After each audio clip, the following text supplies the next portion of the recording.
Okay, everybody, let's get into this haves and the have-nots review for this week's episode. We start out with beat down in progress. Jeffrey getting beat down by Quincy. Quincy is still asking for the password to Jeffrey's phone. Jeffrey's trying to hold out. Jeffrey is in disbelief that his mother would do this to him, but he did say that she hates me when Quincy asked him, why would she do this? And Jeffrey said, because she hates me. And Quincy said, I thought my mother was crazy, but your mother is nuts. She would, can you believe she would send me here to do this to you? So Quincy keeps asking for the password to Jeffrey's phone, and finally Jeffrey gives it up.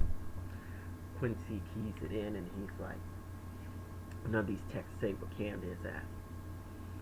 So Jeffrey gives him a location. He says she's at a hotel. He gives a hotel name, but it's not the hotel that Candace is really at.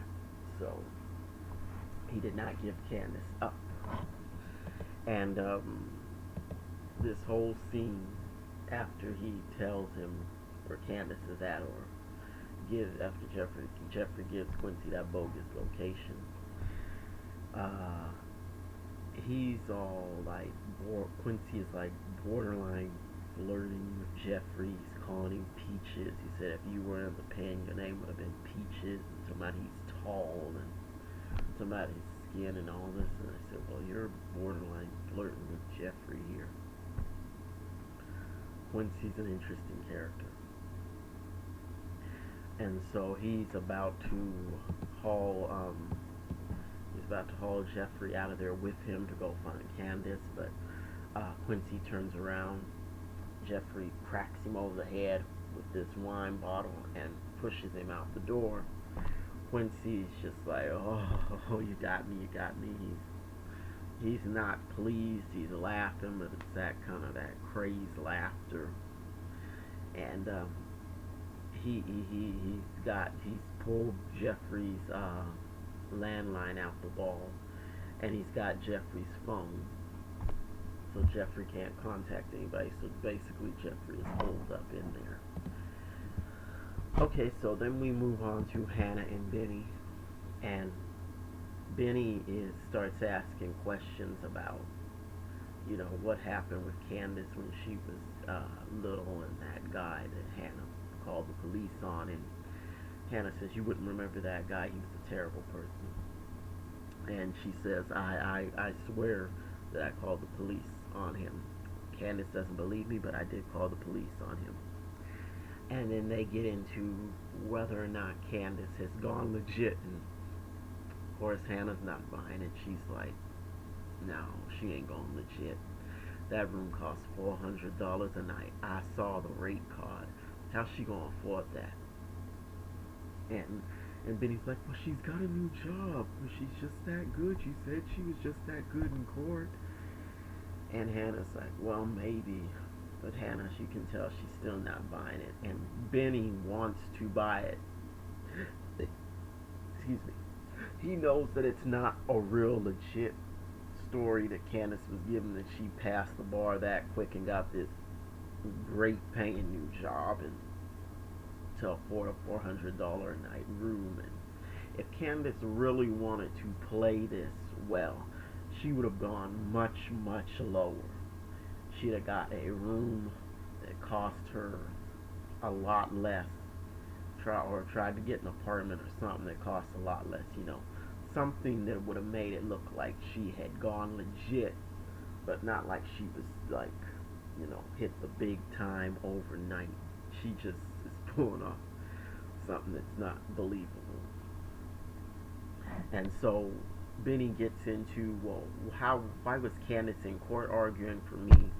Hannah tries to dance around the issue because she doesn't want to get into the whole situation with Tony and trying to take Benny off life support. And she has to say that, eventually she has to say that Tony tried to take you off life support, your father tried to take you off life support because he believed that you did not want to be a vegetable. And Benny's like, well, how would he know what I want? He doesn't even know me. And Hannah really does not want to argue about it, so the issue of Benny wanting to take, but Tony wanted to take him off life support, does not come up because Hannah does not want to bring it up. And so the subject is changed anyway because when they get home, Catherine is there at Hannah's house. And she's sitting out on the porch and she couldn't sleep, so she came and found Hannah. And Catherine wants to sit outside and she just wants air, but Benny says, well, this is not your neighborhood. It gets a little dangerous at night. And Catherine is persuaded to come inside. So she comes inside Hannah's house and she says that the house looks like Hannah. And by that she meant that it was inviting, it was warm, all of that. It was just everything she expected Hannah's house to be. And I'm guessing that was kind of a relief for Catherine because her own house is kind of like a mess. Probably all sorts of bad karma and stuff going on there. Not good feng shui in the prior house, I would wager. So they have a conversation and Catherine says, I don't have any friends. And Hannah says, well, you've got Miss Veronica. And Catherine says, Veronica's not a friend. She's only someone who is friendly because it's good for her image. And this is what I thought about Veronica from the get-go. Her friendship with Catherine is so hollow, it doesn't seem like it has much substance. It's almost more like they're acquaintances, some people who just get together to talk sometimes and whatever. Not really a friendship there. Nothing like Catherine and Hannah have. And Catherine doesn't know how she's going to do all this about making funeral arrangements and all that. And Hannah says, I'm here for you. I got you. So their friendship is back on track. But I don't know how long it's going to stay there because there's a lot of truths that still need to come out. And so we switch over to David and Maggie saying, well, I want to talk about what happened the other night. And David's like, I don't want to talk about that. I don't want to talk about that. We don't need to talk about that. And he's right. There's really nothing they need to say about that. But Maggie doesn't seem to want to let it just be a memory. She wants something really to happen, more to happen than actually happened. I'm like, you saw how crazy Veronica is. She's insane. Veronica, she treats David like a possession, so she's going to protect her possession no matter what. So I don't know why Maggie's trying to play around with her. So she had called David last week and said that Candace was at the hotel bar, and so David goes over to get into it with Candace, and he says Miss Young, and she says Mr. Old. Candace stays throwing shade at everybody. She's funny. So she gives him all. He's trying to get her to back off, and she wants to go see Jim, and he says, well, I don't think you should do that, and she said, why don't you go, hang out with Maggie? I bet she's a freak and likes it, all sorts of freaky stuff, and blah blah blah. And then she says, ooh, she's saying all this stuff, and then she says to David, well, I better stop before I give you a heart attack. And David's like, he's looking like, yes, he calls himself having a poker face, and Candace puts her foot in his crotch, and he's like, put your foot down, and she's like testing him to see if she's getting a rise out of him, and apparently she did get a rise out of him. And basically he's telling her, just let sleeping dogs lie. You got your money, let it go. And she's saying, I like dogs and doggy stuff. And I'm like, Candace, you're saying all this stuff. And David, he's methodical, and she's not taking him seriously. And I'm not sure if David is all talk or whatever, but he seems to think that he is this methodical person that can make stuff happen. And he's saying, well, what I can make happen is of biblical proportions. And Candace is dismissing him. She's singing, wade in the water, and all that stuff. And she basically just blows him off. And he goes on and he, he has something up his sleeve. We're not sure what it is yet, but we'll see what happens with that next week. So we get back to the Cryer mansion, and Catherine comes home, and Jim is sitting around feeling sorry for himself and saying, I should have listened to you in regard, and he's telling this in regards to having Amanda committed. And Catherine's like, well, what does that matter now, Jim? Amanda's gone, and it doesn't, saying that now doesn't make a whole lot of difference. And Jim tells his story about when Catherine went into labor and everything, and he remembers when he first held Amanda, and he just cried and cried and cried. But Catherine, she has the truth about this. She says that she went into labor and Jim was nowhere to be found. Supposedly he was supposed to be working on a case. That's what he said. But he was really with Celine.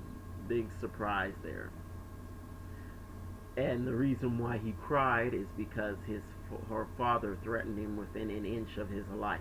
That's why he cried. So Catherine's father was apparently a very formidable person and could make Jim cry. Which that's the kind of treatment Jim needs, because he's a jerk and he needs that kind of treatment.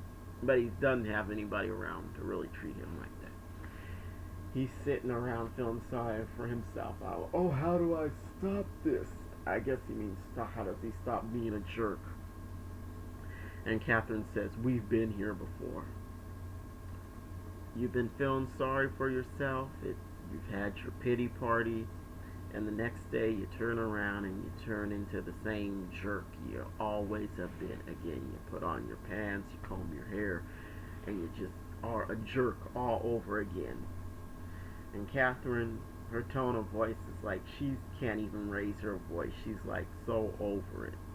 She's like drained from everything. She doesn't even have the strength to argue with Jim. She tells him the truth about himself, and she just goes on upstairs. So we get back to Jeffrey. He's trying to clean himself up a little bit as best he can. Then he goes to the door and he opens it, and we weren't sure if Quincy was still going to be there, so he looks out and Quincy's not there. So Jeffrey bolts. We get to the next morning, and Maggie comes to David's room, and she wants to talk about Candace, and she wants to try to handle her. She wants to try to reason with her. David says he has a plan for Candace, a plan that he's not willing to share with Maggie. So Maggie says, well, I want to try to reason with her. And he says, okay, go ahead and try to reason with the devil. Okay, and so Maggie, she wants to reason with Candace. And Candace she's throwing shade at Maggie and all that stuff. And Maggie says, I can make things happen for you. And she says, I want a interview with this law firm. And Maggie says, I don't know anybody over there. And Candace says, I thought you said you were so powerful. And Maggie says, well, I can get it for you. I got connections. I can get you an interview. I can't get you the job, but I can get you the interview. And Candace says, well, I don't need you to get me the job. I just want the interview. So Maggie agrees to make that happen. Maggie goes and talks with David, and he says, I can make an interview happen. She won't get the job, but I'm not so sure that Candace won't get the job, because she knows what she's doing, and she can make stuff happen for herself when she wants it to happen. And so we go on over to Hannah and Benny, and Hannah's getting ready to take the bus, because she's not sure this car is legit. She thinks that Candace bought the car. So Benny calls up the girl he bought it from, and she's like, no, I'm not going to change my mind about the car. And so he puts it on speaker so Hannah can hear. And it sounded like he was about to ask her out or something, but she just clicked the phone off. She was not trying to talk to Benny right then. She didn't want to talk to him. So Hannah's like, it just went back to that whole thing about Candace going legit and all that. She's not buying it. And so we go into the final scene, which is Wyatt calling the DA. He says, I want to give a confession about everything. That's how the episode ends. So we'll see if Wyatt gets to do his confession next week. But one of the interesting scenes next week that I'm really waiting for is Jim decides to come for Hannah with all his stuff. Like, Jim likes to talk to people any way, kind of way he wants to. And Hannah's not having it, and she just says, shut up, demon! And I said he must have really pushed Hannah's buttons for her to go off like that. So I'm anxious to see that scene. So that is my review for this week. I managed to keep it shorter than I usually do. But thank you so much for watching. Rate and comment if you feel like you got something to say. And I will see you next week. Deuces.